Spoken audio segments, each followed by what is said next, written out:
Picture this.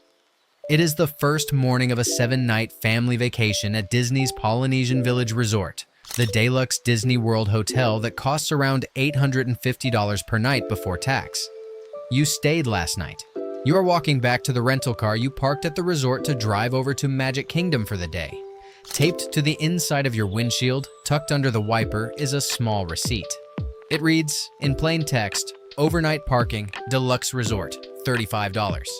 You did not authorize this charge. You did not sign anything when you checked in agreeing to it. There was no parking attendant. There was no gate. You parked your own car in a self-service lot at a hotel you were already paying nearly $900 a night to stay at, and Disney charged you $35 for the privilege of letting that car sit there overnight. And the math, when you do it, comes out exactly as ugly as you fear. 7 nights at $35 per night for overnight parking, $245, plus 6 days of theme park parking at $30 per day, another $180. Total parking cost for a single Disney vacation, $425. Just to put your rental car somewhere while you do the thing you flew to Florida to do. The specific decision, made inside a Disney corporate meeting on a Tuesday in March of 2018, that turned a service that had been free for 47 consecutive years into one of the most lucrative quiet add-on fees in the entire Disney empire, is something I need you to hear. Because what happened between Disney's 2018 announcement and the receipt on your windshield this morning is not really a story about parking. It is a story about how a corporation finds new things to charge for after it has already charged you for everything obvious.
On March 22, 2018, Walt Disney World issued a press release announcing that, effective immediately, all Disney Resort hotel guests would be charged a nightly overnight parking fee starting at $13 per night at value resorts, climbing to $24 per night at deluxe resorts. The announcement landed without warning. Guests who had already booked vacations months in advance discovered the new fee at check-in, with no opportunity to cancel. The Disney fan community erupted. Travel trade publications ran lead stories. The Orlando Sentinel ran an editorial. Disney's official position, repeated in every statement that followed, was that the fee was now industry standard, and that Disney resort hotels were merely aligning their pricing with comparable Orlando area properties. This was technically not false. Some Orlando hotels did charge for parking. It was also not the point. The point was that for 47 years, the comparable Orlando hotels had charged for parking, and Disney had not. And that not charging for parking had been one of the structural reasons families paid premium rates to stay on Disney property. The fee was not aligning Disney with the market. The fee was Disney quietly abandoning the value proposition it had used to justify being more expensive than the market for half a century. Then the fee climbed.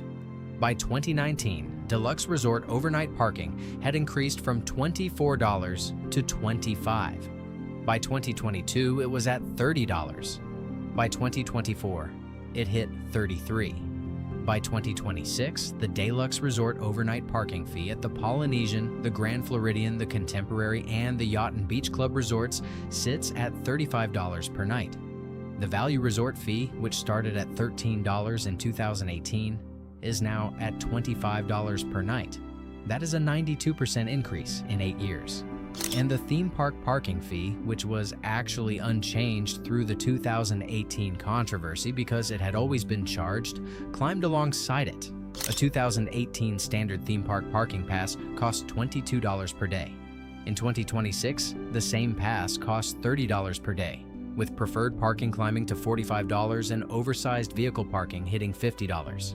The most expensive parking spot at Walt Disney World, the premium preferred lot at Magic Kingdom on a peak day, now costs more than a one-day ticket cost at the same park in 1985. Here is the financial reality of what Disney built by quietly introducing this fee in 2018.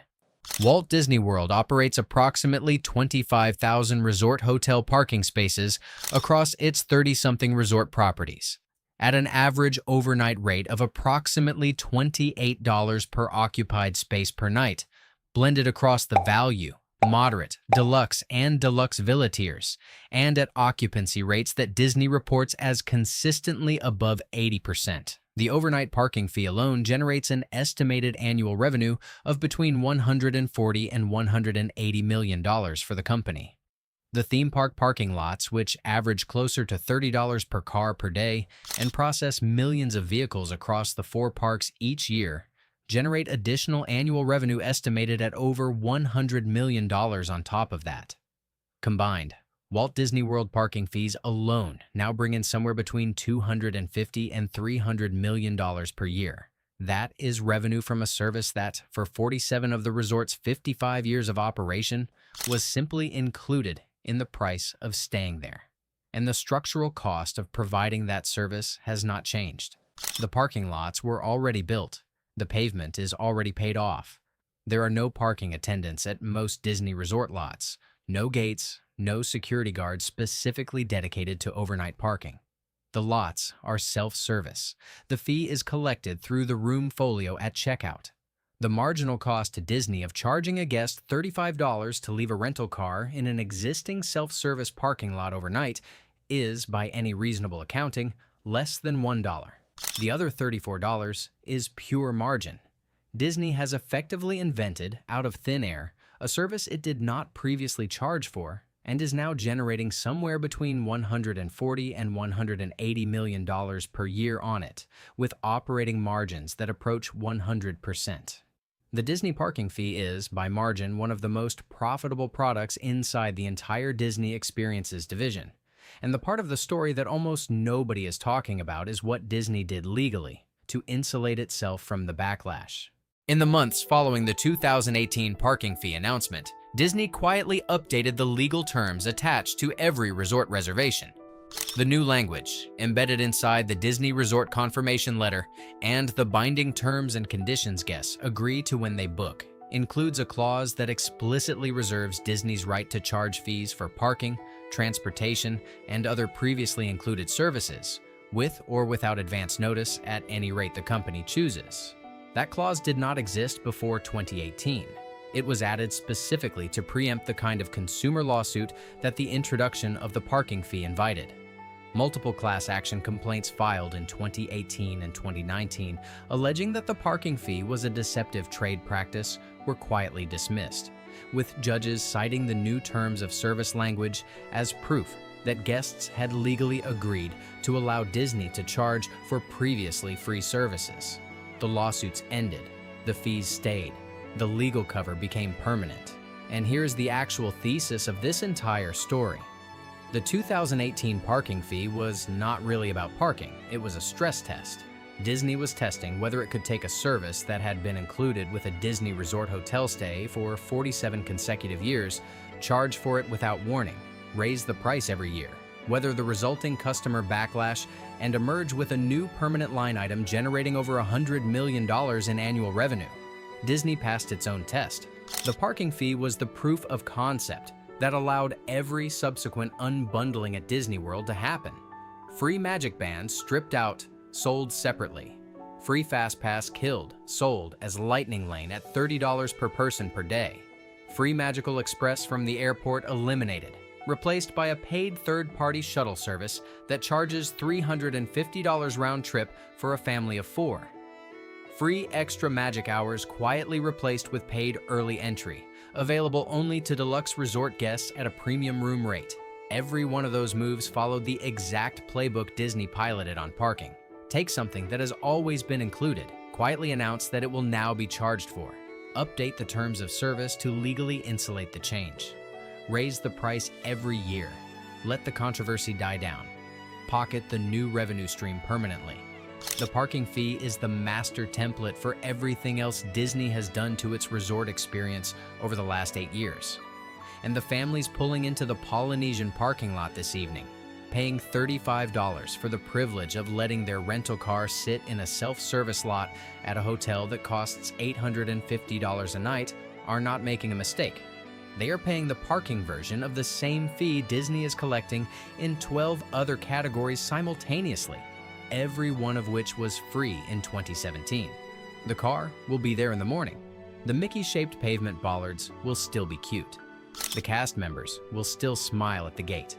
But the unspoken promise that the Disney Resort Hotel is a complete experience where everything is included, the promise that justified the premium rates for nearly half a century, ended quietly on a Tuesday in March of 2018 with a one-page press release that almost nobody read carefully. Disney did not raise prices on parking. Disney invented a price for parking and then raised it. And somewhere in a Burbank office, an executive is reviewing a dashboard that shows the parking fee revenue line climbing year over year, and quietly making a list of which other previously included services are still candidates for the same treatment next.